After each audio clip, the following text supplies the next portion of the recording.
allez Lari bismillah. Voilà, l'autre fois ñu ngi doon wax ci ñi nga xamante ne moom mooy gigolo ñu xaw a ñu tënk ko rek pour passer à autre chose mooy xale yi nga xamante ne dañuy nekk di. ana Seydina Seydina tey dafa mel ni mooy loolu. rabbee ñëw tey voilà am na xale yi nga xamante ne dañuy nekk maire yi di leen saay-saayee di leen jënd laa ko mën a tuddee di leen jox xaalis ñuy def naka sudul noonu wutiwuñu liggéey goruñu yettuñu jël seen avenir yëpp bëgg ko passé ci maire yi ku ko ciy def nag te bàyyi woo ko ci kàttanu yàlla ngay wàcc ci torox ni ko Seydina da ngay wàcc voilà di nga wàcc de même que aussi keroog Mayte mi ngi ko doon wax tubaab xale yu góor yi nga xamante ne dañuy dem di nax tubaab yi par intérêt pour am seen kayit moo tax léegi tubaab bi dañ leen di jël wutal leen fa ay chambre noire yoo xamante ne ci kàttanu yàlla boo fa duggee dañ lay cadenas du n'importe quoi lañ lay defal bu fekkee ne këyit jaral na la ko vas-y na nga dem ñun li ñu mën a wax daal mooy tere leen ko parce que loolu baaxul amul benn diine boo xamante ne accepté na ko rafetul ci gis-gis rafetul ci xalaat ñi nga xamante ne dañ koy def nañ ko bàyyi bu weesoo loolu dañuy ñëw nag tey ci li nga xamante ne moom mooy góor jigéen yi muy phénomène boo xamante ne dafa bëri torop récemment rek du ma tudd turu dëkk bi mais démb gis naa ko ci internet benn dëkk boo xamante ne lu mat mariage boo xamante ne 9 góor jigéen yoo xam ne dañ doon sëyante seen biir genre yu mel noonu am na gis naa ko ci internet bugguma tudd nag turu dëkk bi xam naa ñun ñii ñëpp ku nekk gis na ci vidéo bi parce que mi ngi jàll ci internet man nag lenn laay wax ci loolu bu fekkoon ne bu ñu jàppee ñaari góor jigéen ñuy sëy dañ leen di tëj ci kaso ne leen tant que kenn ki wasinul duñ la tijji parce que parce que loolu laa foog ne moom mooy solution bi nga xamante ne bés bu ñu ko defee même bu wàññee bu ñu ko bàyyil dinañ ko wàññi wala dinañ commencer di làkkatu. c'est vrai que loi bi dafa ne acte contre nature dañ c'est pénalement voilà répréhensible mais malheureusement on vit dans une société bi nga xam ni voilà on est né différent mais malheureusement il faut que ñu côtoyer leen quoi c'est dommage mais il faut que ce soit toujours dans la décence. ba pare ce qui est dommage fi mu toll nii moom tuuti moralité quoi fi mu toll nii góor jigéen yi ci bëri gis nga ku dul dem ci yenn milliers yi doo xam li ma lay wax ci yenn ndaje yi nga xamante ne si suñu place yi lañ koy defee muy événement yu mag yi nga xamante ne mooy doon suñu xew-xewu dëkk bi yi woykat yi di woyeeg yooyu wallaahi lazim boo fa demee da ngay waaru si suñu borom xale yoo xamante ne kenn amagu ci 20 ans 17 ans 18 ans jàpp 20 ans jëm mag ñooy nekk ay góor jigéen tigi koo ci gis mi ngi def ay façon yoo xamante ne man loolu da ngay choqué Mayte damay foog ne loolu si seen parents yi la parce que yow en tant que mère de famille waxuma papa yi parce que des fois am na papa yoo xamante ne ñoom am nañ jotu toog di seetlu seen doom mais d'habitude góor ñi bu ñu xëyee suba teel dañuy daw wuti ju loo xamante ne moom la ñu am bu ñu ñëwee dinañ sonn goo xamante ne du ñu tal di seetlu seen doom parce que tamit quoi qu'on puisse dire yaay moo am rôle principalu di éduquer doomam comme il le faut loolu moom mooy suñu réalité mais yaay da nga war a seetlu say doom parce que am na comportement yoo xamante ne sa doom bu koy def da nga ko war a ñaf ngeen baal ma ci kàddu gi mu arrêté parce que xale foofu lay jugee tàmm ay góor jigéen ak ay saay-saay ñaf kàddu gu rafet la beneen kañ mooy jàngul bu si parce que da ngay gis benn xale boo xamante ne déjà day commencer day efféminé benn peeru efféminé boo xamante ne ñu naan benn la ci këram ak mais da ngay gis kenn koo xamante ne papaam ak yaayam benn doom bu góor la ñu am fu mu taxaw dañ koy respecté day góore mais léegi koo fi gis mi ngi ne nii seen tubay yi man dinaa am sama doom di ko bàyyi muy sol xeetu tubay yoo xamante ne sama doom bu jigéen mënul sol tubay boobu noonu buñ koy sol ci ay mbuus la ñuy sol ak lu nekk façon ay wax yoo xamante ne koo ci gis nag mi ngi jël kanamam bi leeral ko ba mu leer li ma dañuy xeesal te parce que xam nga laari li ngay wax ni dafa am importance par exemple da ngay wone aspect psychologique bi nga xam ne mooy tax nit ki boobu le bas âge màgg ba nekk góor jigéen ba nekk ci benn position boo xam ni puisque loolu dafa légalul te vraiment ça court pas les rues muy wut ay góor yoo xam dafa leen di fay pour que ñu yegg ci moom man loolu laa mun la comprendre gis nga ngeen baal ma ci gis nga góor jigéen foo demee ba góor di sëy ak moroomu góoram man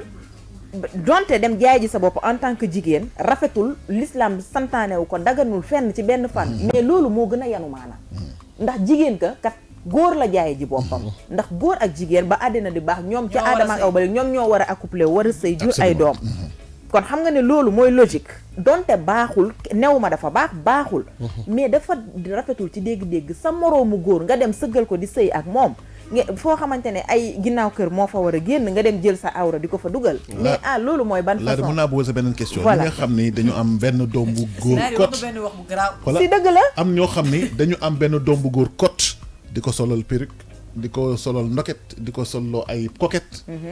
mais c'est dafa am de plus en plus hein, c'est grave. attention déedéet sax xam nga man lan laa ban constat laa def. xam nga avant dañ daan dégg xale nekk na góor jigéen parce que dafa daan nekk ci environnement jigéen. ñu ne seen këru jigéen la parce que ay bàjjanam la dëkkal ay tantam ay sëram ak ñoom seen. wala dafa efféminé ci environnement dafa efféminé parce que dafa am environnement boobu donc mën na efféminé ba mujj après peut-être mu yàlla ñu natt ko mu mujj foofu. wala parfois sax di nga gis dinañ dem ba tollu benn âge bi loolu dañ ci ñoom.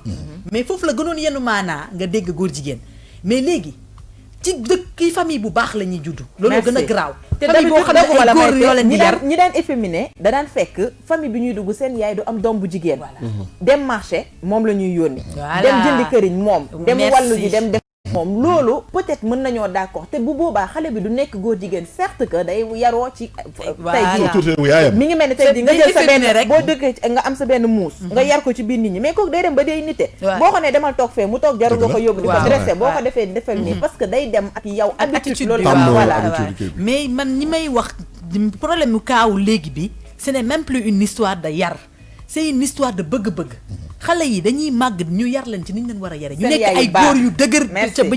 ñuy doon ndaw dem ba nekk grand ne ñoom dañu bëgg changer de vie ñooy dem dugal seen bopp ci loolu du benn environnement du dara sopp ak bëgg gis loo xamante ne gisuñu ko woon ak bëgg découvrir parfois nag nattu mën na am ñu daje ñu daj voilà ak xaalis ba pare xam nga lan mooy problème bi aal gis nga góor jigéen yi li ma ci gën a jaaxal mooy am na benn doole ci dëkk bi doole goo xamante ne non ci àdduna bi ci àddina bi sax laay wax gis nga koo ci laal bu la menacé yow da ngay noppi parce que seen ay xeetu menaces yoo xamante ne nii la ñu yor ba pare nag bu ñu ràngati koo xam nga ñan ñoo leen ràngante ñun jigéen ñi ak diriyanke ñooy ànd ak ñoom xew bu ñu dem yóbbu leen géew bu ñu dem ñoo leen di joxe di leen ràngati di leen invité ay dëxi nag ay ndawtal ak ay affaire te xamuñ ne góor jigéen ànd ak moom dafa bu mu dëgg nga dëgg si sa tànk rek loolu musiba naaru laa de mën naa ñëwaat si en fait li nga wax au début ak li ñu tënk ñun ñëpp mooy environnement mooy déterminer individu maay fi nga juddoo su fekkee ne bañ déterminer éducation dafa am solo c'est-à-dire que si ta maman dafa nekk si ay xew yoo xam ne ay góor jigéen ñoo fa nekk wala këram nekk ay góor jigéen rek ñoom seen tu as tendance automatiquement à calquer influence tamit mooy lan par exemple nga dem ba 14 ans 15 ans sa benn gars na la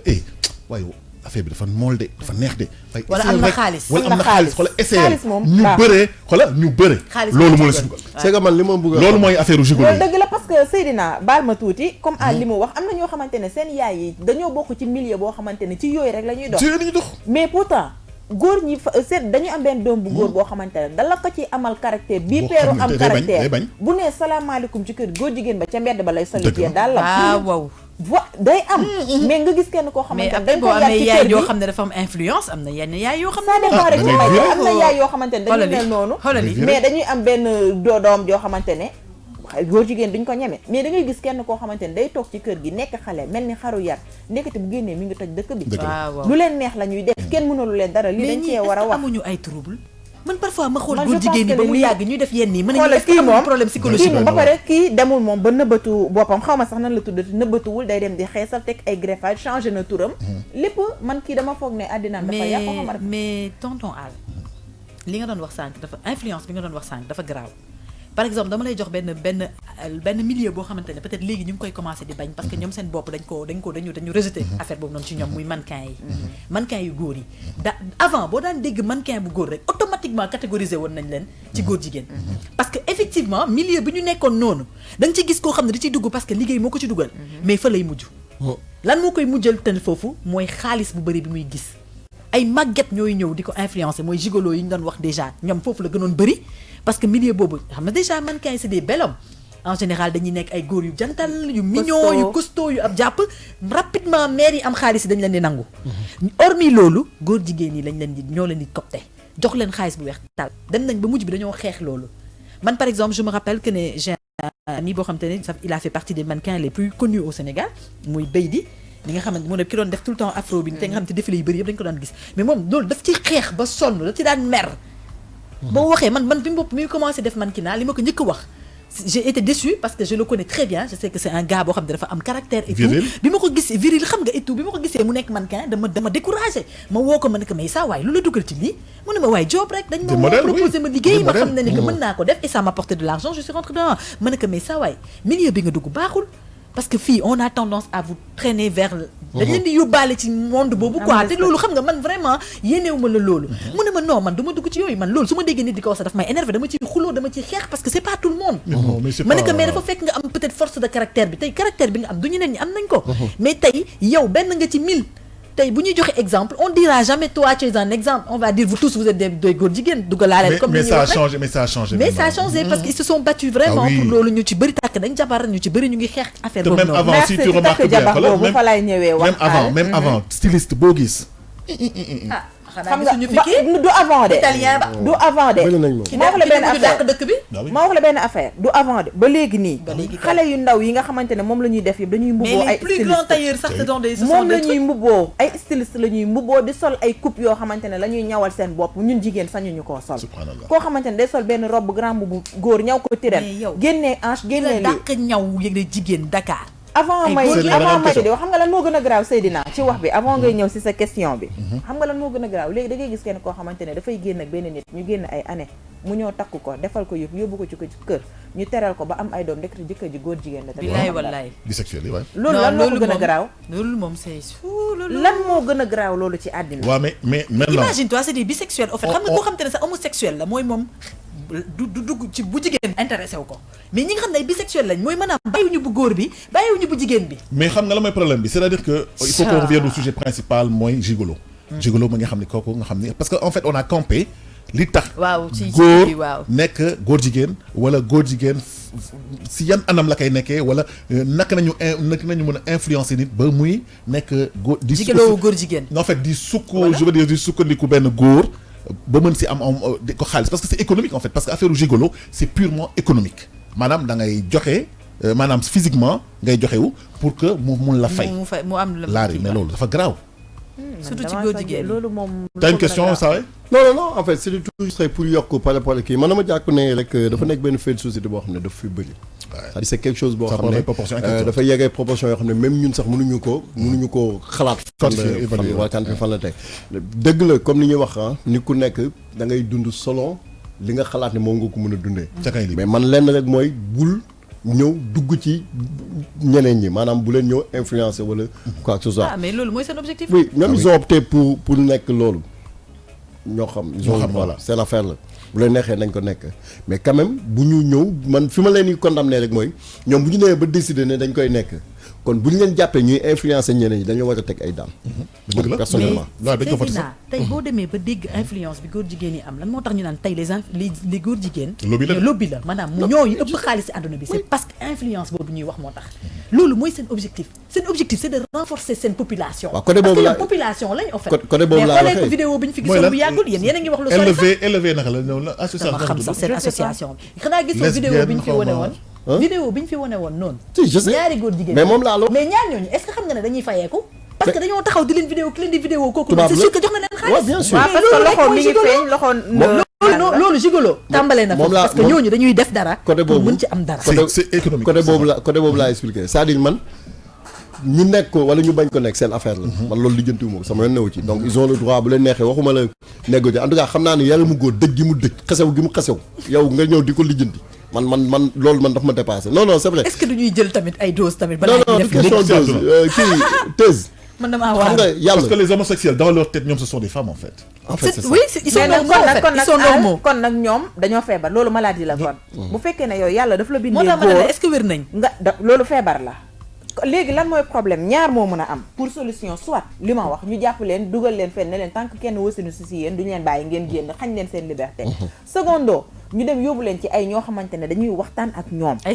psychologue di toog di leen yeddaat di dindi seen xel wa ilaa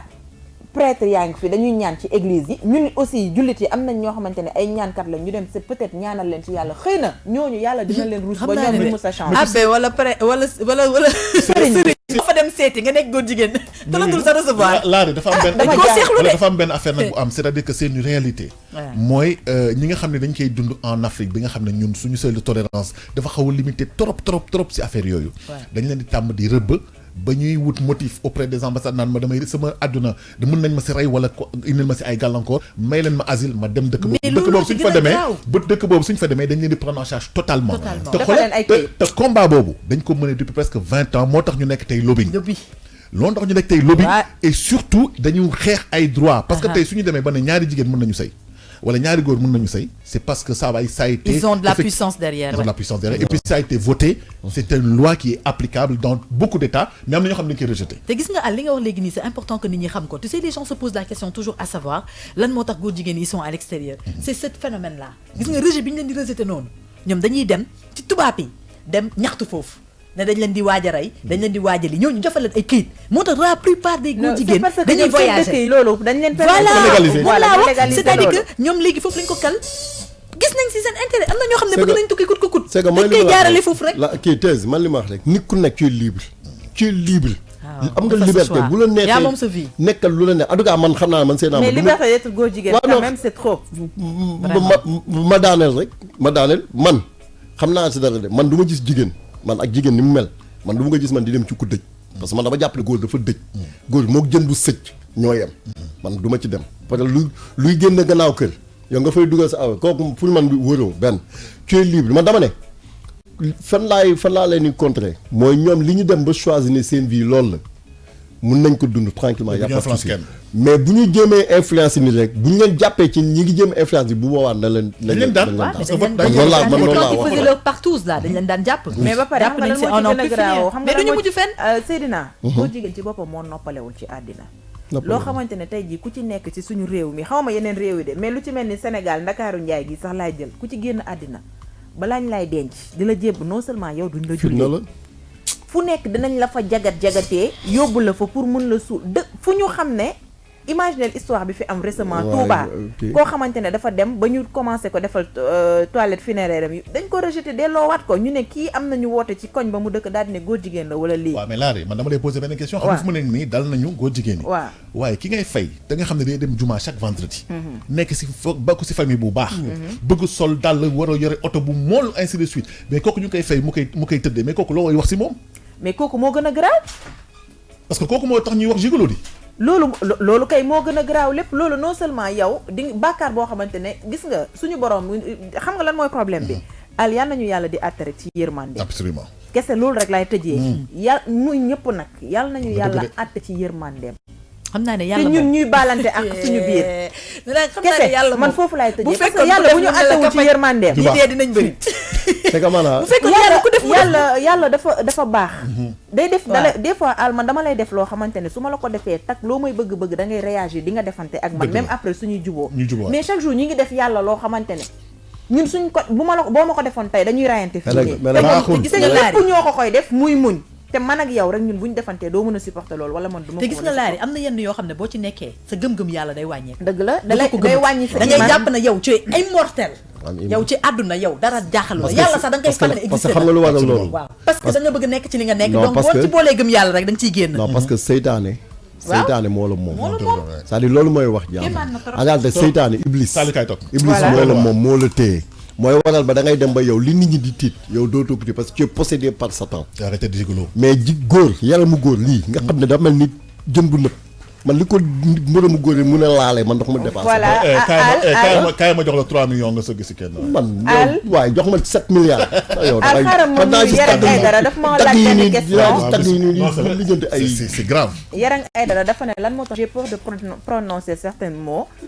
du question peur dama peur de prononcer ko. c'est juste que dafa am yenn affaire yoo xam boo toogee comme ça ñun kilifa yeeg yëpp dañ ñuy déglu. loolu moo tax man may mesurer samay wax ci antenne la may rafetal samay wax mais du question ne dama ragal li may wax wala dama peur. merci Yaram. voilà moo tax il faut kaddu yi rafet mën nañu waxtaan ci loo xam ni dafay gangréner suñu société maanaam dafay yàq suñu société mais il faut ñu alerter nit ñi wax leen ni que loolu du lu baax gigolo nit ki doo tëdd ak moom parce que da nga ko war a fay xaalis loolu du normalul parce que il faut de l'amour dafa am sentiment dafa am respect dafa am